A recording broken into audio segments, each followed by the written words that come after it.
Hey guys, welcome back to my channel. Today I am here with my wrap up for January.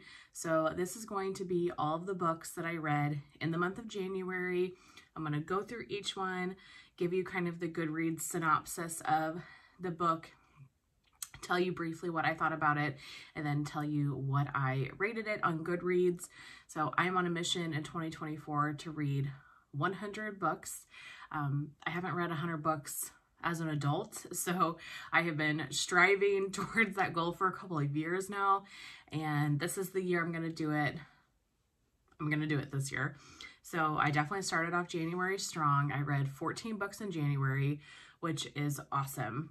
To hit a 100 book goal, you really have to read like 8 to 9 books a month. So now that I am ahead of the game, that's perfect, because I know there are going to be some months when I can't read as many, or, you know, it's easier to read in the winter time too than it is sometimes in the rest of the year when I'm spending more time outside. So if I can stack up some high numbers in these first few months, that would help me for the year. So like I said, I read 14 books, so we're going to go through all 14 of them today. I did want to go over really quickly how I rate novels on Goodreads. So Goodreads has a rating system of 5 stars. 5 is the highest rating you can give, 1 is the lowest. Most of my books end up being 3s. They're books that I enjoyed but maybe didn't stand out to me. Anything less than a 3 is one I didn't really enjoy, and anything, you know, 4 or 5 are books that I really did enjoy. I'm assuming everybody knows what Goodreads is. It is a website and an app that has all the books that you possibly could read, and you can make bookshelves. You can read synopsis of books. So I have bookshelves of mine where I have books that I want to read, or books that I read in 2023, books that I read in 2024, etc. And it's just a way to kind of find new novels and also track what you've read. So the first book that I read in January and for 2024 is Rollin' in the Deep by Mira Grant. So this one is a Goodreads Choice Award nominee for Best Horror in 2015.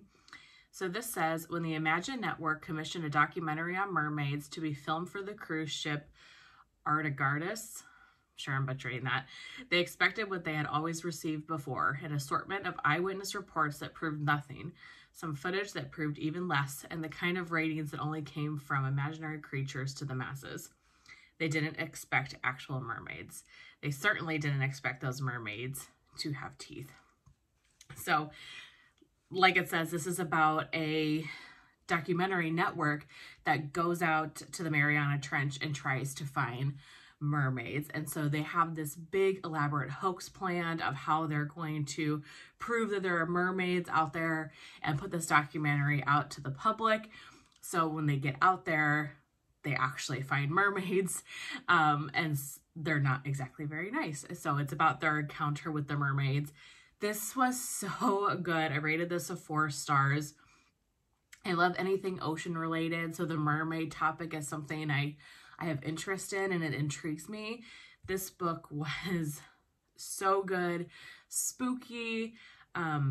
This one is a prequel to Into the Drowning Deep, I think, by the same author. So that one is high on my list. I have to read that. It's kind of a similar story. So yeah, just if you're into horror novels, if you're into murderous mermaids, I would definitely recommend Rolling Into the Deep. I really enjoyed that. One of the best books. I'm going to tell you when I get to it, my favorite book for January, but that is definitely like number 2, I think. Okay, next is Grimm's Fairy Tales by Grimm. I listened to this on audiobook. It was a short audiobook, only like 4 hours long, and it basically is just a compilation of their fairy tales. I really enjoyed this. I have never read a lot of the Grimm's fairy tales. You know, you see the Disney versions of it, but the Grimm's fairy tales are much darker in nature, and so it was kind of just a fun thing to listen to for a couple of hours. I learned just hearing kind of some of the darker side of the fairy tales that we know today. And yeah, I try to read some of these books here and there, ones that, you know, are more classics or things like that. I read The Wizard of Oz a couple of years ago. Just, yeah, try to put some of those novels into my my repertoire of reading. So I gave it a 3 stars. It was enjoyable, not, you know, anything special, but I'm glad that I was able to read it. Next, I read Small Horrors, a collection of 50 creepy stories by Darcy Coates. So Darcy Coates is a horror author. She does a lot of horror novels, but also like haunted house type novels. And I've read, I think, 2 kind of collections from her now of short stories. This one was really good. It was, you know, 50 short stories of like horror and thriller aspects to it. I gave this a 3 stars. Some of the stories were better than others. Some of the stories I was like, oh, that one was really good. And then I would read a couple in a row. Then I was like, it was okay. But then I would catch another one that I really, really enjoyed. Short stories too. Like I said, since there was 50 of them, each one was only a couple pages long. So I enjoyed that because I felt like I kind of flew through this book really quick because of it. This is the perfect novel to get you into a Halloween spooky mood. So if you're looking for that type of Halloween vibe, I definitely would pick this one up. Like I said, I rated this one 3 stars. And I do have my computer here. I'm not sure if that's obvious since I'm looking at the side, but I've got my computer with my Goodreads pulled up so I can see all the books. Next, I'm going to do the next couple of together. I read 3 of the ATAT series in January. So I talked about this one a lot in my 2023 like book wrap-up video, how much I loved ACOTAR in 2023. So I read the whole series over the summertime, and so now I'm doing a reread. I felt like I got through those books so quickly because they were so amazing that I wanted to give them all a second read to kind of pick up on things I didn't pick up on before. And now that I have the whole picture view, I can kind of see some of the foreshadowing, or I can understand what some of the quotes mean or things like that. So I read A Court of Thorns and Roses, I think in December.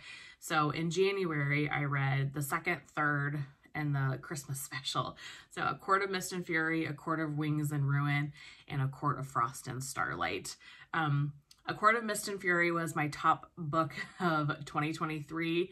So I am tempted to say this is my top book for January because I love A Court of Mist and Fury in particular. That is my favorite of the series so far. I do know that she is coming out with more novels apparently, but that one is my favorite so far. I think it's going to be hard to top that one, but I'm not going to say that just because it's a reread. So I'm going to pick one that I, read for the first time in January. I don't want to get into too many details about this series because I haven't read the first one. Then me talking about books 2, 3, and 3.5 are going to be spoilers. But if you like fantasy, I would highly recommend this ACOTAR series. I love them. The next book that I read is Never Lie by Freida McFadden. So if you watch my 2023 series, I read a lot of Freida McFadden, especially towards the end of the year. And so I'm continuing that journey this year, kind of finishing up what I haven't read from her. This was my favorite book of the month. This was really, really good. I gave it a 4 stars. So this is about a couple, Trisha and Ethan. They are searching for their forever home, and they go to this like remote home out in the middle of nowhere that once belonged to Dr. Adrienne Hale. So she was a psychiatrist who vanished without a trace. Nobody knew what happened to her. But when they get out to the house to go see it, there is a gigantic blizzard and they are trapped in this home. So Trisha, the wife that's in the home, they basically get stuck in the home overnight and they have to stay there. They get snowed in. So she discovers the psychiatrist had a bunch of recordings of sessions that she had had with patients. And so Trisha starts listening to them, and it basically unwraps figuring out what happened to Dr. Adrienne Hale, some other kind of sinister stuff that's going on. I was not anticipating the twist that this book took, and especially the last like couple of chapters like blew my mind. It was so good. I listened to this on audiobook, and I listened to it in like 2 days because I just didn't want to stop listening to it. It was so good, so spooky, thrilling, really had some twists and turns. You didn't know who to trust, you didn't know what to believe, and when the kind of big reveal came, I was not expecting it. So I gave it a 4 stars. It was a really good novel, definitely my favorite of January, and one of the best Frida McFadden books I've read. Okay, next I read Saving Noah by Lucinda Berry. This one was recommended to me as being super, super sad, and these type of novels aren't normally my thing. I tend to like the murder mystery, some of the fantasies, you know, but this type of one, it was really thought-provoking, really emotional novel. I listened to this in one day. It was like a 6-hour audiobook. I read it on like a Saturday, and it was a good book to read. And really, yeah, like I said, thought-provoking. So this is about a kid, a teenager, who admits to having touched some children that he is kind of in care of. He is their swim coach. So he, you know, admits to that, and it's the process of him going to treatment, and the family dealing with it, and him dealing with it, and the perception of the community, and how this has affected his life so deeply, and the mom that is just like doing everything she can to help her son and figure out the situation on her own and kind of navigate in her own mind what's going on. It's just a lot of stuff going on in this novel. Heavy trigger warning. And it really makes you, I think this last sentence on Goodreads really kind of hits the nail on the head. Saving Noah challenges everything you think you know about teenage sexual offenders. It will keep you up at night long after you've read the last page, questioning beliefs you once thought were true. It really is one of those thought-provoking novels. If you like things like this, I would definitely recommend it, because I think it helps give you a different perspective on some of these things. And it just was a really interesting, really, really sad novel. I don't normally cry when I read books, but I know people that have read this. It is a tearjerker. So if you're looking for that type of novel, this one is definitely for you. I gave it a 3 stars. It was beautifully written. And yeah, I enjoyed it. Okay, the next one I read was Happy Place by Emily Henry. After reading that kind of sad novel, I think I needed something happy. I've read a couple of, I think this is the second Emily Henry I've read, and so I definitely want to read more from her. She does a lot of a romance that are really popular right now. Happy Place was a Goodreads Choice Award winner for Best Romance in 2023. So this is about a couple, Harriet and Wynne. They have been dating for years, and they break up, but they have this whole friend group that's like grown up together. And so it's one of those uncomfortable situations where you share the same friends, but now you guys are no longer together. Well, the big group of friends normally goes on a trip to Maine to one of like their summer houses every single year. And so the summer after they had broken up, they all go to this cottage in Maine, and there's just a lot of stuff going on, and they're trying to hide from their friends that they have broken up because they don't want to make things awkward for the other friends over the course of the week. And it's just about them kind of tiptoeing around each other, but also kind of building up that relationship again. I think you can kind of get the gist of what is going on. So the last sentence in this, the Goodreads synopsis says, a couple who broke up months ago make a pact to pretend to still be together for their annual week-long vacation with their best friends. So that's exactly what it is. And of course there is drama and fights and romance in it, and it was cute. I gave it a 3 stars. I'm not a huge romance person, but I found myself like actually laughing when I was reading this book. It had a lot of really funny parts to it that it kind of felt really realistic, like conversations that you would really have you know, it felt like it more relatable in some way to me. It was a good book, and I like that it was set in Maine. I love Maine, and the kind of whole Maine summer cottage, like beach house type atmosphere. I really enjoyed that. So all in all, it was a cute book, and I definitely want to read more Emily Henry here in the future. Next, I read 0 Days by Ruth Ware. Ruth Ware has been really hit and miss for me. I have liked some of her books and kind of disliked some of her books. This one I gave 3 stars, but this one probably wasn't my favorite. This says, hired by companies to break into buildings and hack security systems, Jack and her husband Gabe are the best penetration specialists in the business. But after a routine assignment goes horribly wrong, Jack arrives home to find her husband dead. To add to her horror, the police are closing in on their suspect, her. Suddenly on the run and quickly running out of options, Jack must decide who she can trust as she circles closer to the killer. This book had its good parts for sure. I mean, I did give it 3 stars. There was a lot of security system, computer technology, hacking kind of talk. And not that, I mean, you can understand it, but it just wasn't my thing really. So I kind of found those parts boring. And it's no spoiler because they say it right on the jacket here, but she starts running from the police even though she's not the one that killed her husband. And that, to me, as soon as that started happening, I just was like, what is this girl doing?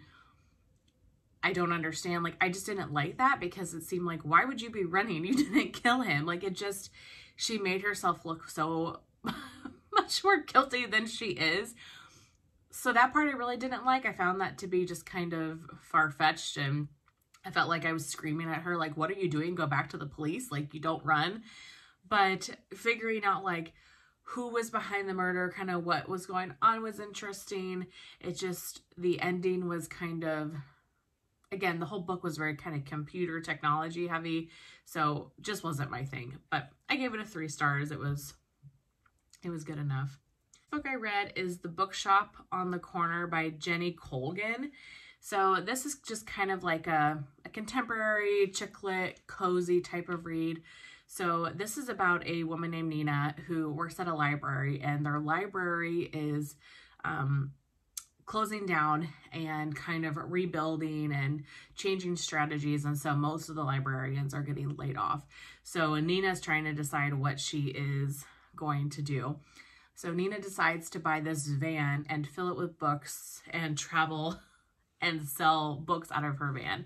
So she goes to somewhere in Scotland, pretty sure it's in Scotland, and buys this van and starts meeting the people there.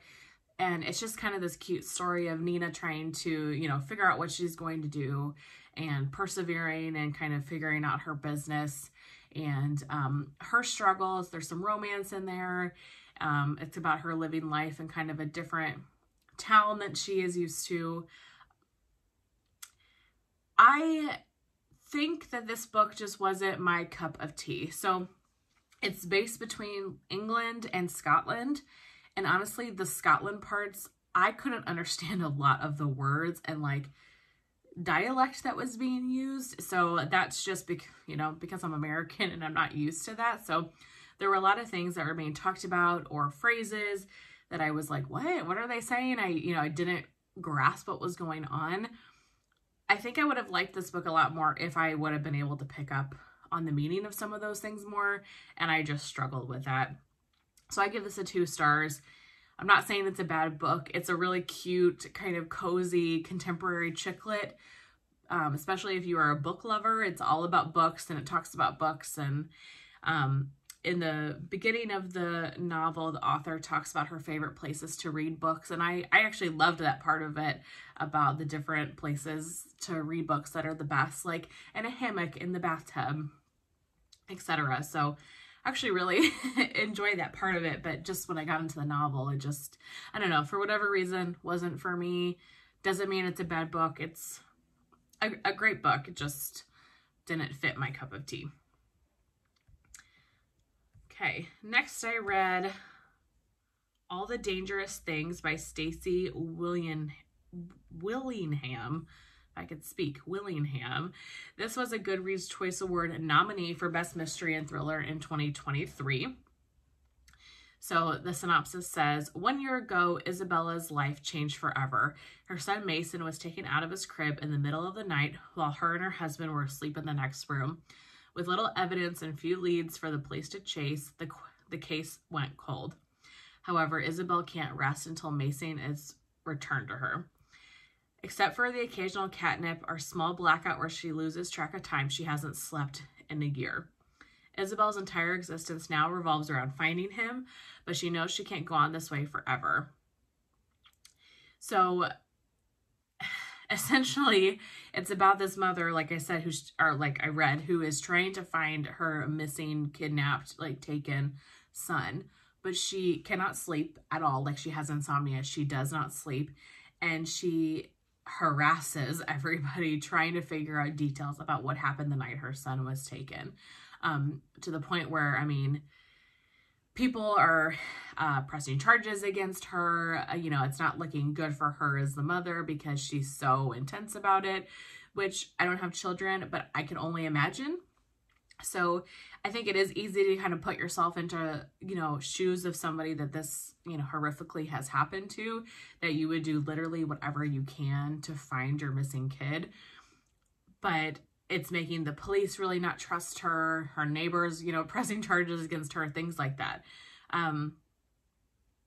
But she does start kind of figuring out what's going on and what happened. And the twist at the end, when you figure out what happened with Mason and, what that story is, I was not anticipating it. So it definitely was a good twist. It wasn't one that I had figured out. I only gave this the 3 stars because it didn't stand out to me as an amazing novel, but it was really, really good. And I definitely enjoyed it.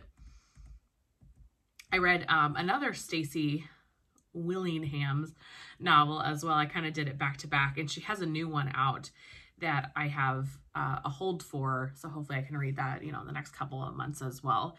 But this one was A Flicker in the Dark. This is a Goodreads Choice Award nominee for Best Mystery and Thriller in 2022, and also nominee for Best Debut Novel, if I can speak. Nominee for Best Debut Novel in 2022 as well. So it looks like she's been putting out a novel a year. So that's been awesome.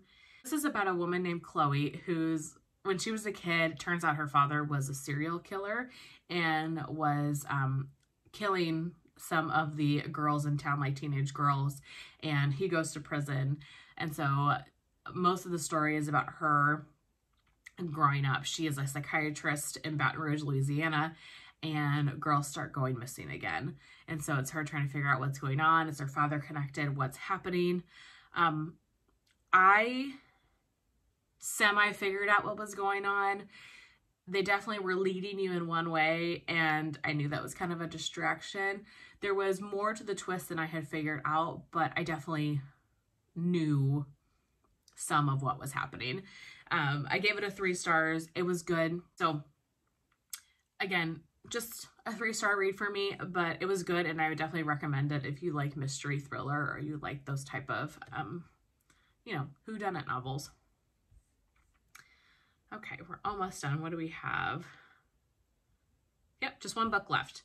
Last book I read for January, I was going to say, I feel like I haven't talked about 14, but I talked about the 3 ACOTAR books at the same time. So the last one I read for January is The Night She Disappeared by Lisa Jewell. I've read quite a few of Lisa Jewell's novels. This one I hadn't read yet, though. This was a Goodreads Choice Award nominee for Best Mystery and Thriller in 2021. So this goes back and forth between 2017 and 2019, and about a girl named Tallulah and her boyfriend Zach. They're teenagers, they have a baby, and they leave the baby one night in 2017 with her mom, and they go out for a night out. The mom agrees to watch the baby, and they go out and have a night out. They never return. And so the book then goes between flashbacks of 2017 and what was going on, leading up to their disappearance, and in 2019, kind of the mom and somebody else in the novel trying to figure out what is going on and what happened to Tallulah and Zach. I liked this book for the most part. There were some parts of it that seemed really unrealistic to me, and that the author like really overstretched this. But for the most part, it was an enjoyable book. Spooky, you didn't know what was going on. I did not have the ending figured out. As like a abandoned mansion, kind of spooky cave type of feel to it. So that was really interesting. All in all, it was a good book. Lisa Jewell, I don't think I've read any of hers that I've been just over the moon about. But again, just a good mystery thriller that I gave 3 stars. But that is everything. Those are all the books I read for January. Like I said, Never Lie by Frida McFadden was my favorite of the month, but had a lot of really great reading this month, and I'm glad to be kind of ahead of this, ahead of the game. Like I mentioned before, I'm going to do these videos once a month in 2024 to share with you guys the novels that I've been reading. I know that some of you have really been enjoying this, so for those of you that are watching, I really hope that you did. And I know it's not my normal content, but it's fun to kind of mix it up occasionally and talk about other things that I've been doing. But that is everything. I hope that you guys enjoyed, and I will see you very soon in my next one.